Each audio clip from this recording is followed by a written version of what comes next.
a big historian of the game. You have a good feel for guys that have come before you.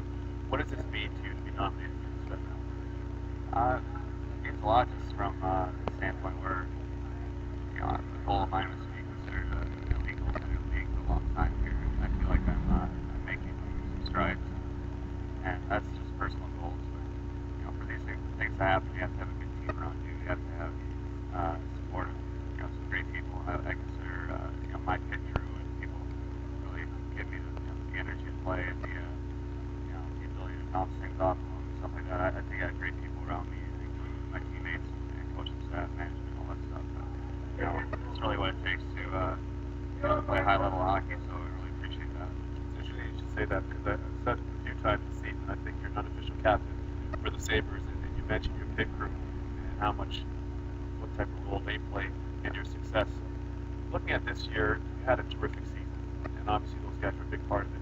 What are some of the things you're looking to do going forward for you guys to take the next steps in Buffalo? I think it's just being hungry. I think that we have good talent, and I think that we're constantly learning. Just stay hungry. Just take an early exit in the playoffs. You take it pretty hard, and be motivated to come back and put yourself into another exhausting season to get to the big payoff, which is the chance of the Stanley Cup. So I think that the biggest thing is just knowing that chances don't come too often. You got to appreciate that you have to work at it every year. So you literally became a household name with your play at the Olympics this year. Everybody was raving about how well you played. What was the main thing that you learned from that Olympic experience that you'll be able to translate to your teammates in Buffalo? Honestly, it just helped me become a little more excited again. It was a chance to do something different.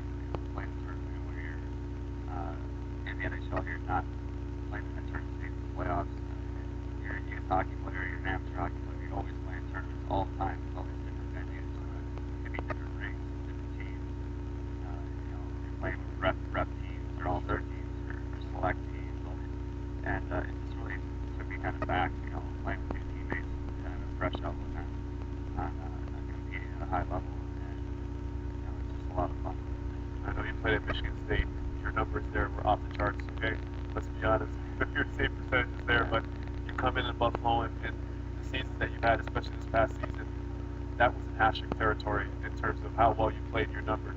Does the reality of that ever set in for you?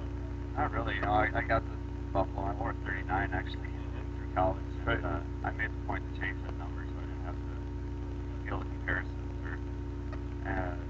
But in this situation, it is good because I respect him, and he's one of the top goalies ever to play. Just year after year, he put it out there, and he backed it up in so many different situations. That to start of the year, finish the year, and have a consistent year where people might have considered it on his level in Buffalo. It's nice. His fans there have a lot of passion